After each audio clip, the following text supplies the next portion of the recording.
RFK Jr. Continues to have to explain away his time on Epstein's jet. He's been on his Epstein's jet twice. Here he is on Fox News just the other night, having to once again explain it away. Watch this. You weren't ever on Jeffrey Epstein's jet, were you? I was on Jeffrey Epstein's jet 2 times. I was on it in 1993, and I was on it and I went to Florida with my wife and 2 children to visit my mom over Easter. My wife had some kind of relationship with Ghislaine Maxwell, and they offered us a ride to Palm Beach. So I went then, and on another occasion, I flew again with my family, with I think 4 of my children, and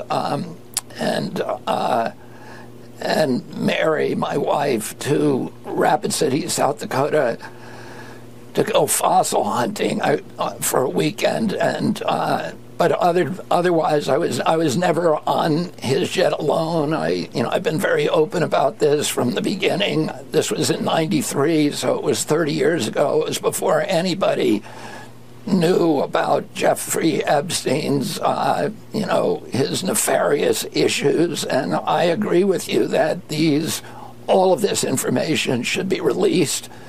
And we should get real answers on what happened to Jeffrey Epstein and any of the high-level political people that he was involved with. All of that should be open to the public. It should be absolutely transparent. And, I don't see why any of those records would have any redactions in them. Why would we be hiding that from the American public? Well, you might not. Okay, so, these 2 trips on the plane that he took in the 90s, he says that his wife, who is not alive anymore at the time, so we cannot ask her any questions, his wife at the time was friends apparently with Ghislaine Maxwell. Again, we cannot verify anything when it comes to his now deceased ex-wife. Max Blumenthal responded to this. This is what he tweeted. He said, "I don't believe you were compromised by Epstein. Your exposure to him was far more superficial than that of, say, Alan Dershowitz.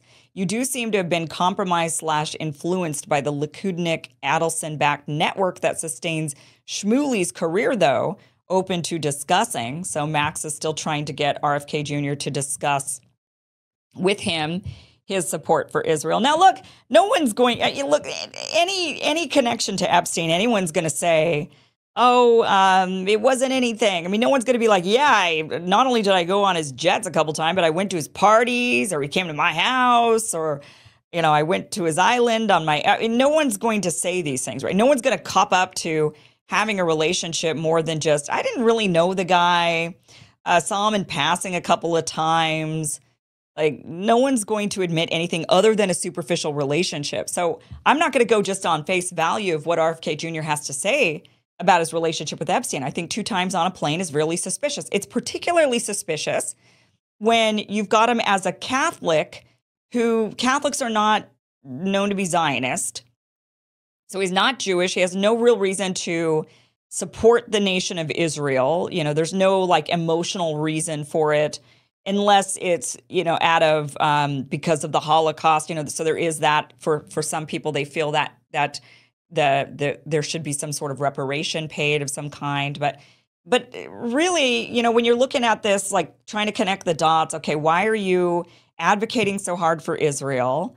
Going to parades for Israel. We've got a lot of images of RFK Jr. with the Israeli flag, and yet, you're Catholic, there's no reason here, but you've been on Epstein's jet twice, and, you're friends with Rabbi Shmuley, who, by the way, just watch this video of Rabbi Shmuley, who is good friends with RFK Jr. This is the kind of company, this is not good stuff. And I have been a big supporter of RFK Jr. This is painful for me to have to go through his, this past that we have to dissect a bit, and his support for Israel that doesn't seem to be making a lot of sense when you have a organization called Children's Health Defense, and yet there's 7,000 children who've been killed in this conflict. It doesn't add up.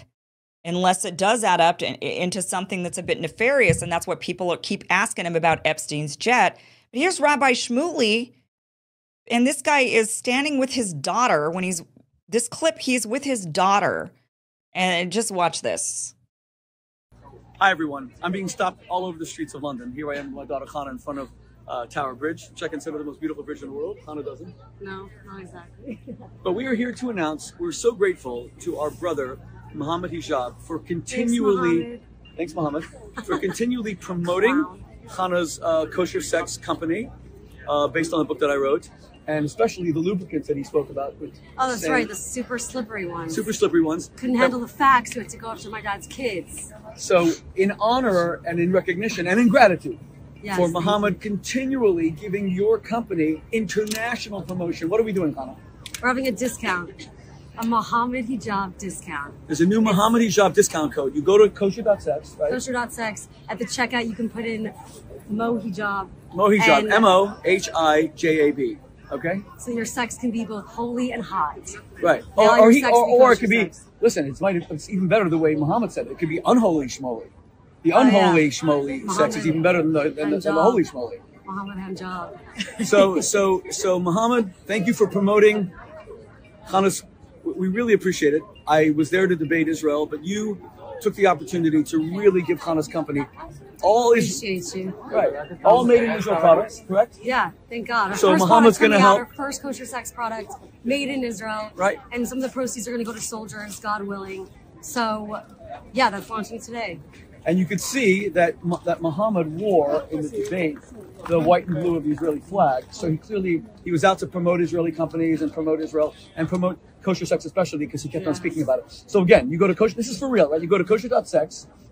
And if you're buying a lubricant, or he kept on speaking about vibrators, he kept on speaking about all these sexual products, which we use for intimacy between husbands and wives in order to make marriages more passionate. And if you want to buy any of these products that he kept on referencing in the debate about Israel, what do you do as you check out, Hannah?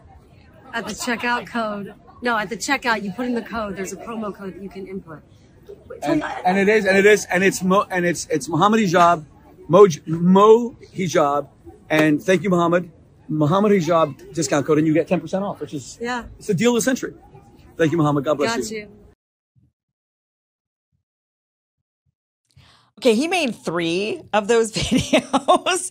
He made 3 of those videos with his daughter. And what was odd is that he put them all in the same one tweet.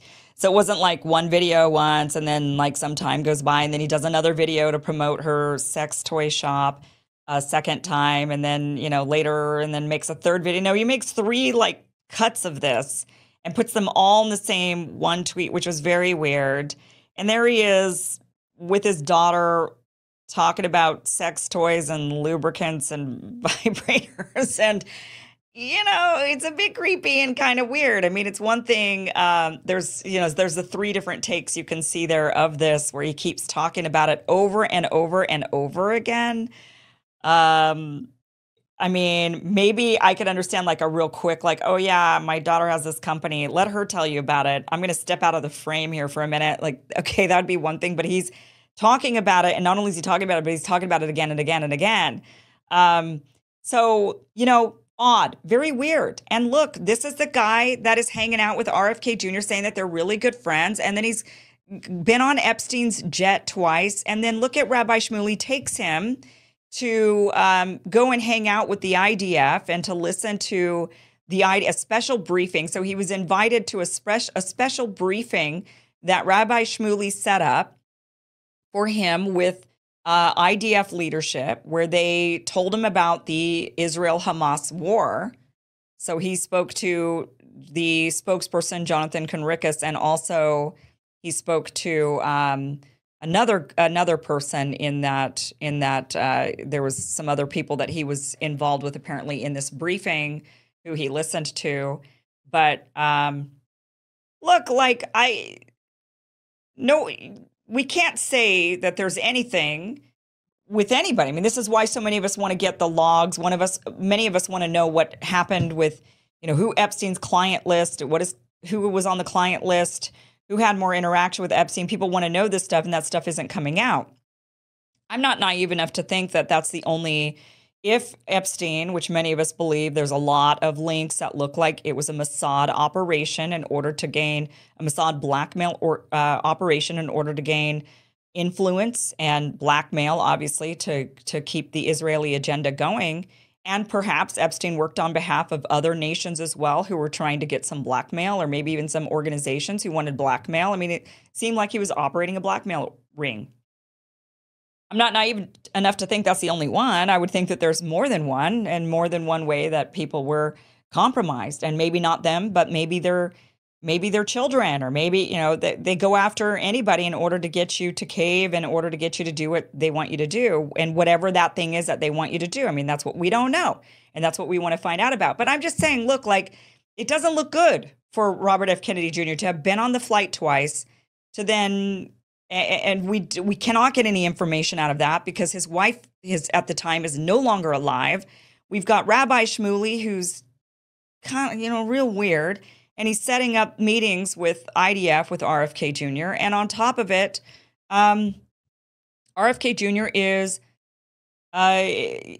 it's hard to understand why he's so pro-Israel. What is this?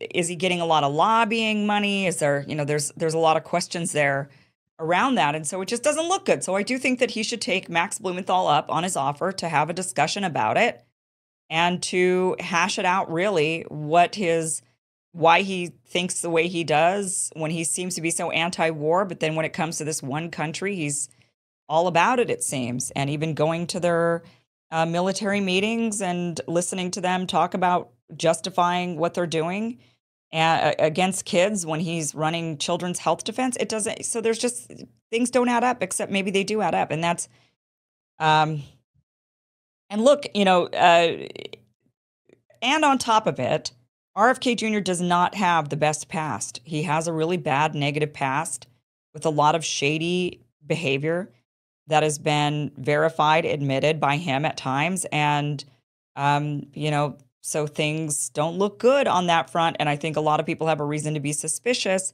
And many of us are suspicious of many people. And that suspicion seems to be following him because he continues to be asked about it, even on Fox News. So politicians, they're always just going to disappoint us every time. And not even about, like, if there's something nefarious in his past. There very well might not be, and he could just really, truly believe what he says about Israel. And for many of us, that is still very disappointing, that he wouldn't be on the side of at least not getting involved, at the minimum, just saying America first, so that we don't continue to siphon away our resources towards endless war everywhere, and while American people suffer.